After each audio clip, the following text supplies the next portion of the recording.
যত ডিমওয়ালা হবে তত বেশি স্বাদযুক্ত হবে। এটা অত্যন্ত স্বাদের যুক্ত, মানে মেলের চাইতে এটা কম্পারেটিভলি আপনি বুঝবেন কীভাবে, এগুলোর তুলনামূলকভাবে এগুলোর পাগুলো খুব ছোট হয়।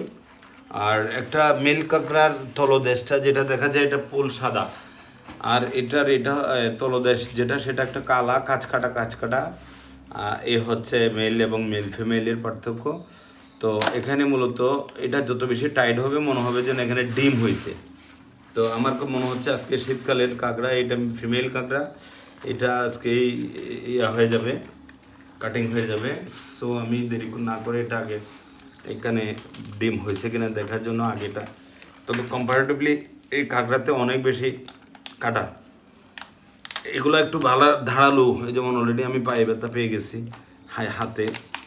ও মেল কাঁকড়ার চাইতে ফিমেল কাঁকড়ার ইয়াগুলা পাগুলা সরু এবং চিকন হওয়াতে এগুলো একটু বেশি ধারালো হয়।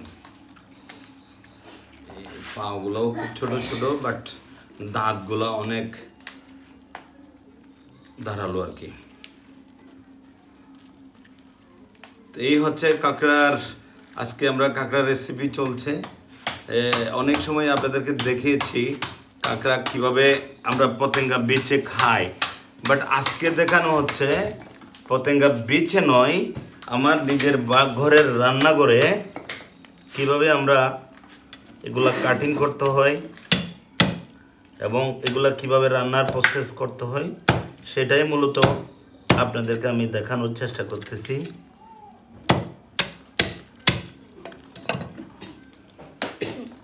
আশা করি আপনাদের ভালো লাগবে।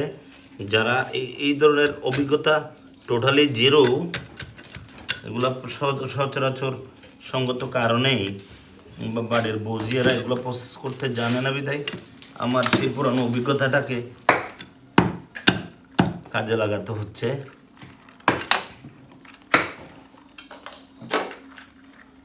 তো আশা করি আপনাদেরও অনুভূতি জানাবেন,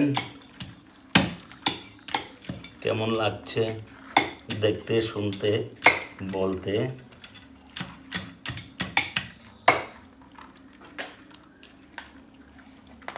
আমি আসলে সঙ্গত কারণে আমার বাচ্চাদেরকে নিয়ে, আমার বাচ্চা বলতে আমরা ভাই বোন সবাই আমি একত্রিত করি। আমরা ভাই বোন সবার ছেলে মেয়েদেরকে নিয়ে একটু মজা করি, আড্ডা দিই, পিকনিক করি।